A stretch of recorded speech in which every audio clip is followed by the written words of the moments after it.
Years ago, when my children were very young, and I was not so old, Susie and I both had to officiate at separate occasions. And so Ari tagged along with me and Shiro with Susie. It was a baby naming. And after officiating a what would now be a 20-year-old ceremony, I told my then 5-year-old he could go outside and play with the other young children. Later, I was told by the grandparents the following story. The other children apparently asked Ari who he was and why he was there. He was the only kid who was not family at the event. And Ari explained, "My dad is the rabbi."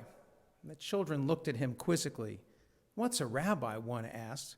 "What does a rabbi do?" another one of the kids said.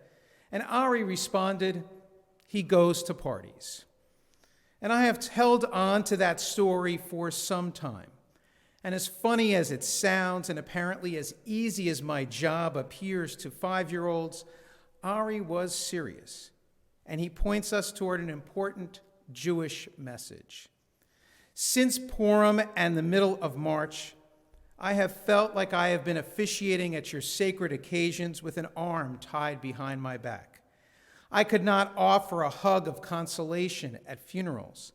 I could not embrace you when we shared joyous occasions. And I miss the essence of my calling and the defining element of our congregation and our people. I do not mean to suggest that we should not be social distancing or that we should not be wearing masks. Health comes first. But at this moment, I am missing a great deal. Like you, I just want to wish 2020 away. And even though we could not or should not have made any other choice for these high holidays, standing in this sanctuary without you is like trying to lift a 1,000-pound weight alone. Our prayers are really only our prayers if you join in, if we sing together. So I hope you've been singing loudly because that is what we need more than ever. I miss seeing your smiling faces. I miss marching the Torah around the congregation during the Hakafah and catching up with every one of you.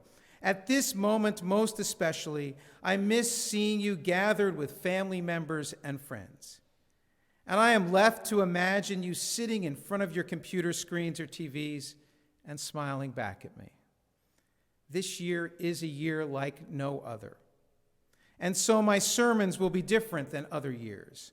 On these days, I often speak about contemporary issues like anti-Semitism, but this year I really only have one question for this moment and for this hour. How are we going to get through this? And by this, I do not mean the upcoming election. I mean instead, how are we going to get through a year in which everything is turned upside down, in which we have had to master online learning, how to estimate 6 feet, how to safely get together with friends, when and where to wear masks, and how to evaluate risk on a daily and even hourly basis. I'll wander into contemporary events and present examples to illustrate my points. But there really is only one big question that is vexing our souls. We are scared. We are frightened. We are worried. We wonder when, if ever, we will be able to wrap ourselves around our friends and even strangers and swirl around in a sweaty, celebratory hora. So here is my answer to that question. Here is the response required of us. We should return to our Jewish roots. Let us take comfort and gain strength from the Jewish wisdom of ages past. I admit it's not a particularly original idea, and it may not seem like a creative notion, but I am a rabbi, and I have found our tradition's wisdom to be the best medicine for any crisis. And so this morning I wish to make the case for Jewish values. Why do Jewish? Because this is what we need right now. And so this sermon is in truth one big, long sermon, but in 3 parts. I'm going to offer 3 Jewish values that we need more than ever, and that I am certain if we hold on to even more tightly, we will not only get through these months, and may it not be years, but we will find ourselves with renewed strength on the other side. And here are those 3 values: Kihila, community; Cheshbon hanefesh, soul-searching; and Pikuach nefesh, preserving life.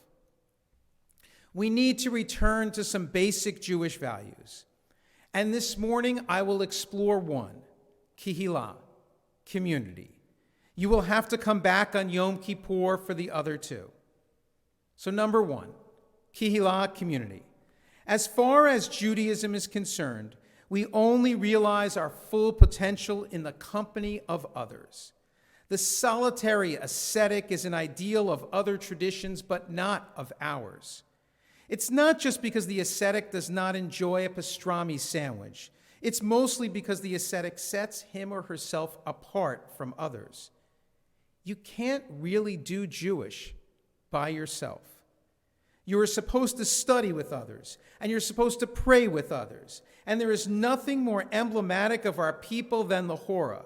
It's what makes a Jewish wedding, or at least what used to make a Jewish wedding.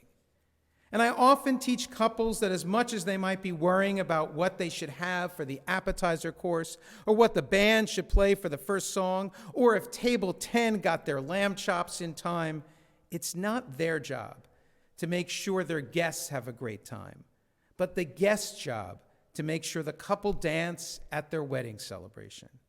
It's a mitzvah of the highest order to make sure a wedding couple dance, called in the tradition Gimilut Chasadim, a deed of loving kindness. When we do this, we imitate God.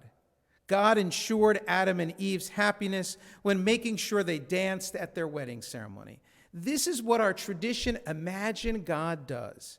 God pushes a loving couple together and helps them to swirl around in a circle of happiness.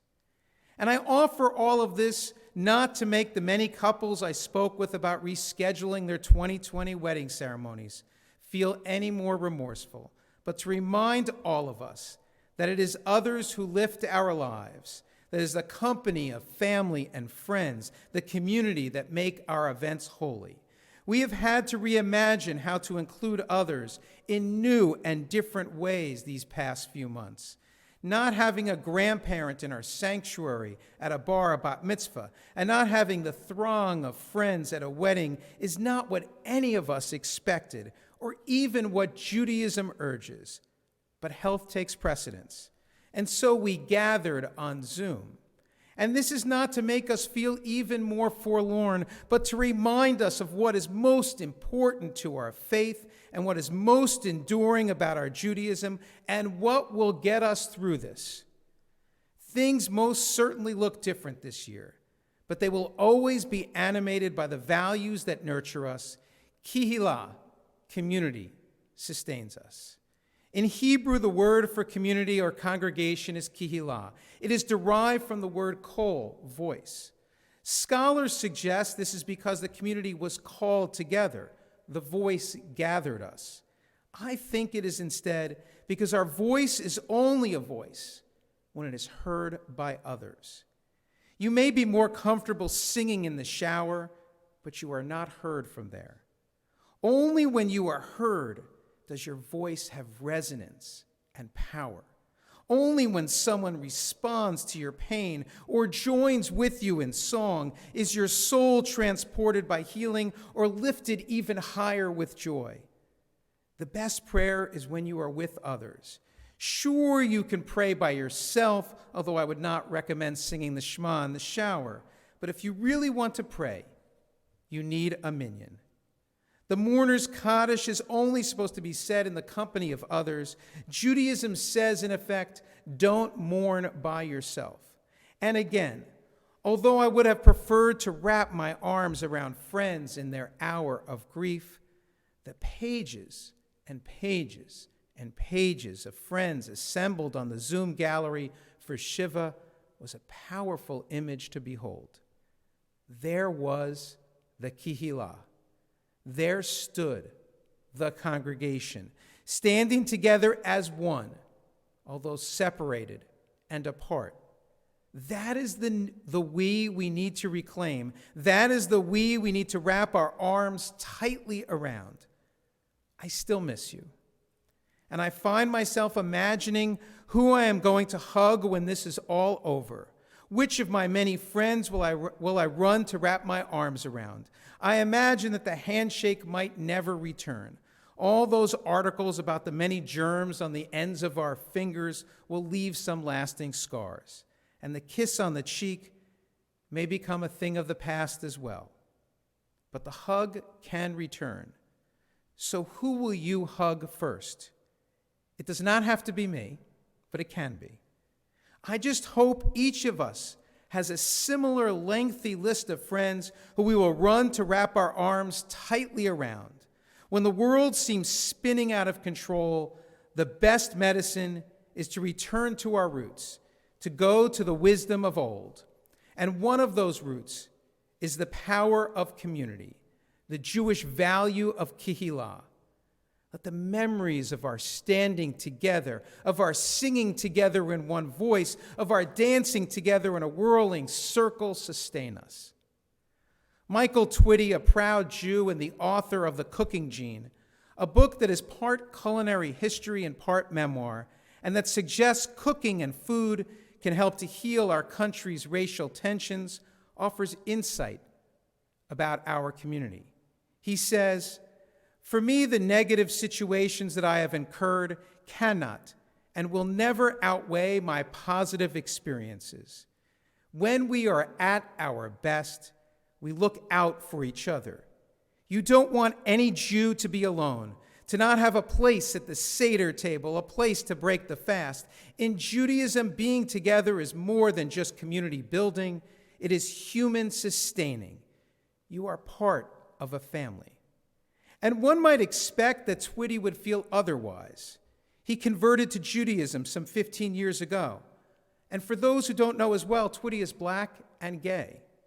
And his words take on an even deeper meaning. Let his idealism and vision restore our hope. He proclaims Judaism is more than just community building. It is human sustaining.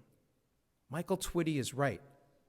Kihila sustains our spirits. Recently, I read a fascinating story. Some chutzpahdik Israeli scientists at the Arava Institute decided that they should plant the 2,000-year-old date seeds discovered in the ruins of Masada. I would have thrown out these shriveled ancient seeds. Instead, they planted them. And a few weeks ago, they harvested the dates from those trees. Granted, it took a little modern ingenuity to help this process along. Yet this image is one that I am holding onto and that is sustaining me through these months of struggle. I looked in amazement at these photographs. There were people enjoying the sweet dates harvested from 2,000-year-old seeds. And this is the same healing balm afforded to us. We have the seeds. They need not be excavated or unearthed. Here they are. And I promise the sweetness will likewise return. True friendships will survive without parties and hugs. Caring, warm, and loving communities will outlast setbacks. Remember these days when we could not hug, and promise me this.